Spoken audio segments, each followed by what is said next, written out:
Topic of the week. A leak suggests that Call of Duty is going to be based on the most original video game setting ever, World War II. Womp womp.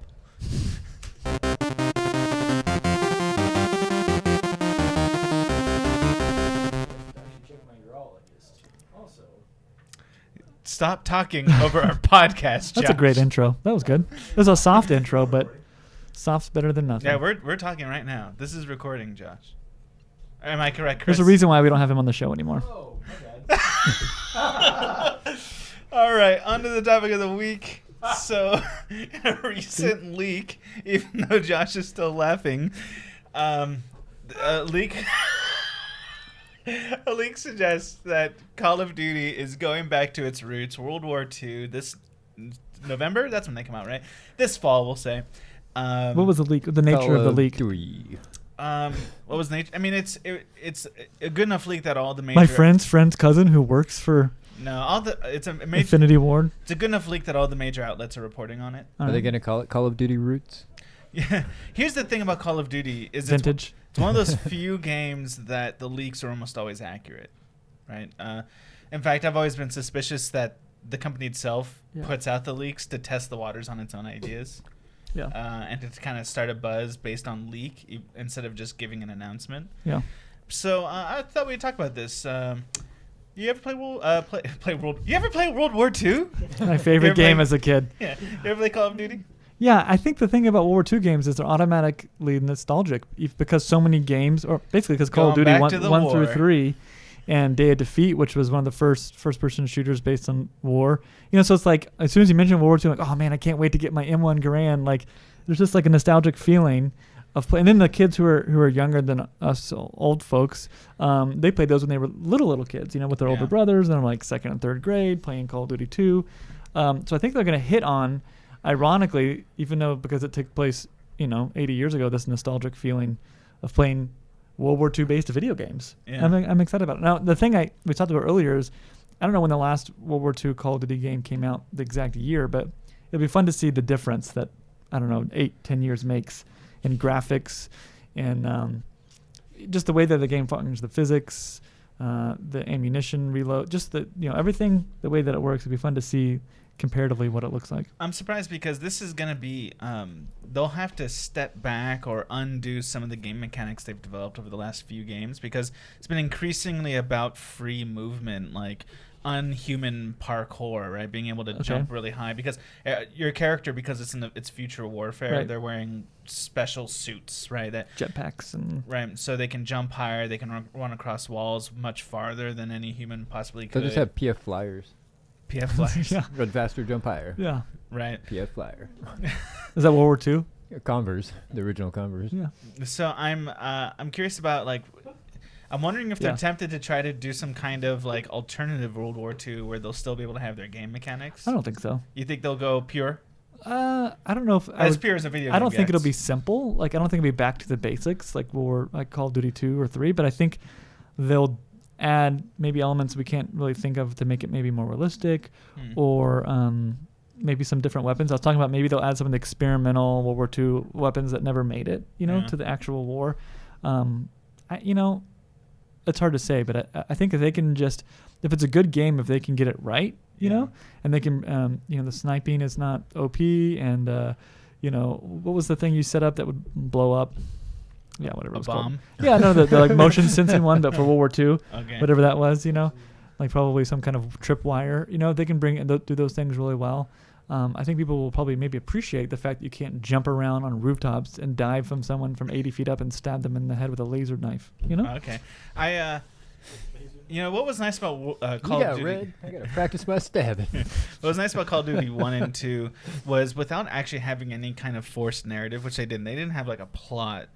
But they told an interesting story because if you remember the campaigns of Call of Duty 1 and 2 told the story of the war. There's missions where you're an American, missions where you're a British person, and missions where you're a Russian. Yeah. And you got to experience the war from the three different perspectives. Mm-hmm. For the American, it was trench warfare.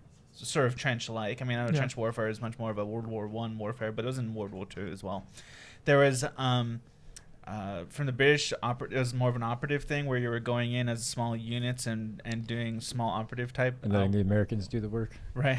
And then the Russians... Just kidding, we guys. found out they're over here, so go shoot them.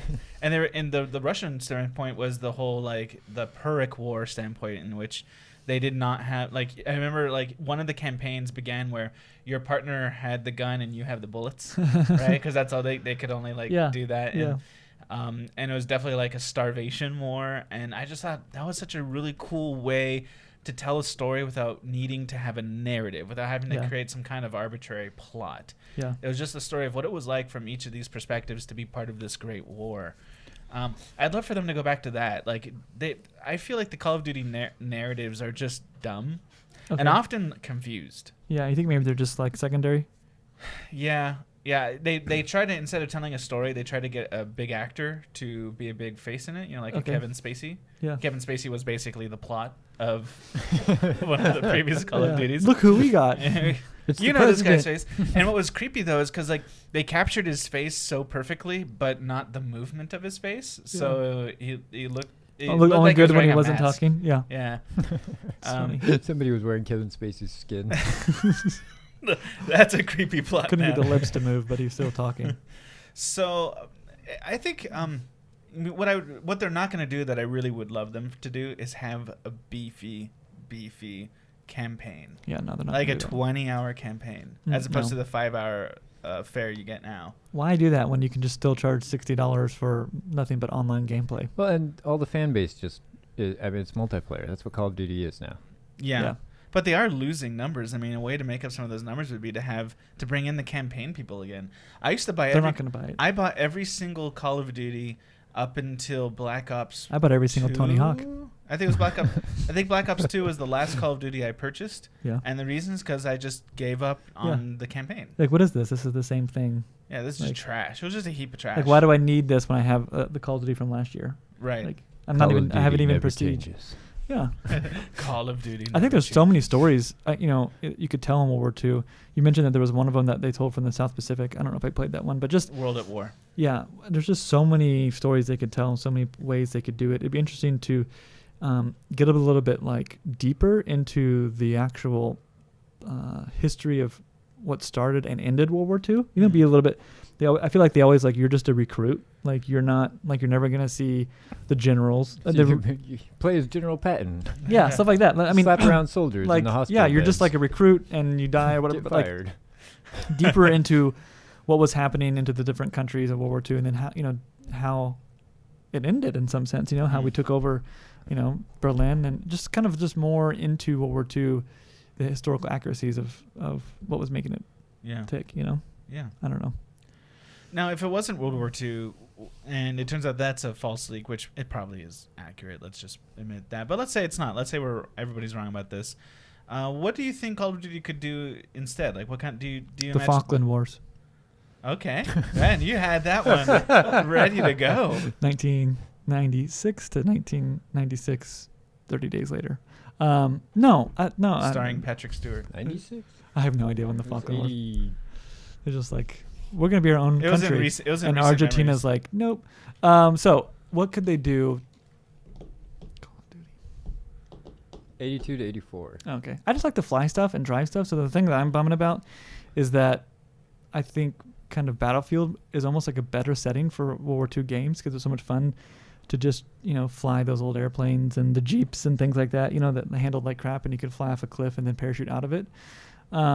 So maybe Call of Duty should do a Battlefield game? Yeah. Or just make Call of Duty Battlefield 1. What? But that's part of the war, right? It's all the aspects of the war. The machinery. Call of Duty Homefront, where you collect tinfoil and nylons. Folding at home. Brass munitions workers. Women who gave up their job. Yeah. No, but I mean like... put these rivets in this I think aircraft World War all day. II is the kind of the epitome of the machine age, and then a war happened at the peak of that, manufacturing age and industrial revolution. And so it's kind of missing out when you don't necessarily get to participate in driving a tank through a town in Germany and hoping that no one like runs up and throws a grenade in your hatch, What would be cool for me is if they actually, instead of doing a bunch of linear levels, actually had a bit like a fairly sizable open map. Yeah. That was somewhere like, no name Europe. Yeah. And you could see the effect, like started like pre-war, the war coming in, those towns getting demolished and destroyed, the trenches being dug, and various powers like coming down upon that town, and other powers responding. Like that would be a cool story. Like, and instead of you being like an American or a Russian or a German, but instead be like a local who's having to like survive that situation where those powers are colliding. Yeah. That would be neat. Okay. That would be crazy. I don't think I'd ever do that. Yeah, do that. Do that. Okay. I mean, this is going to be what, the 4th Call of Duty World War II game, so I have no idea. No, it's like the 20th. No, it's Call of Duty 4F. You stay at home. there's the main 3 don't count the numbered like ones. Super Nintendo, or don't count Game Boy. Super Nintendo. I mean a GameCube. Wasn't there a Call of Duty that was like there's the numbered, there's 1, 2, and 3, World at War, and then there's ones that have titles without numbers. Like one was like the Big Red Eye or something like that. They're all console games. Okay, and they're all World War II. It's like Fast and the Furious trying to keep track of all different parts of world. Like one was in the Middle East, World War II. That was. Dang, I don't remember any of those. Yeah, they're on. Yeah, so what more can consoles. they tell? I mean, I don't know. Yeah, like that's what it takes. Maybe you get to that's what it takes to cover World War II. About 5 or 6 games. Maybe you could be like, tigers in China. you could be in a mob that gets Mussolini and like hangs him in the court. Be cool. It's gonna be like Call of Duty stories, cool. All the like lesser known historical things. Yeah. I have no idea what they could do. They could do anything. There's so, like I just said, there's so many stories to tell. But I think that's the point. I think the real point you're making is they've told the broad stories, where it's like the broad sense of what America or what Britain did. But what they need to do is get far more local about specific stories. Yeah. What if they go like all Tarantino and just tell their own made up story of World War II? Yeah. I don't know. Then the next Call of Duty can be the Hateful Eight. Yeah, like the Hitler assassins, and you just like try to assassinate Hitler the whole time.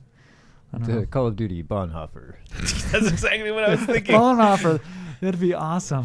Seminary on the run. Oh, that'd be sweet. And then you die at the end. No. Womp womp. But you don't. Spoiler alert. Yeah.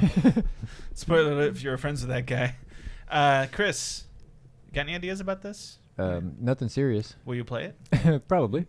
Because you like Battlefield. Yeah, and I like shooters. Yeah, you like shooting people. I didn't play the latest, like Modern Warfare. I haven't played like 3 or 4. I don't think anyone did. Yeah. Do you have Battlefield 1? If by anybody you mean like 12 or 13 million people. Yeah. Can you just bring it here and we can play it?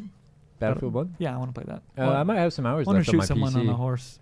I have Origin and EA Access, so I played it on Xbox and PC. And this isn't in the news, but when's Red Dead Redemption come out? This fall.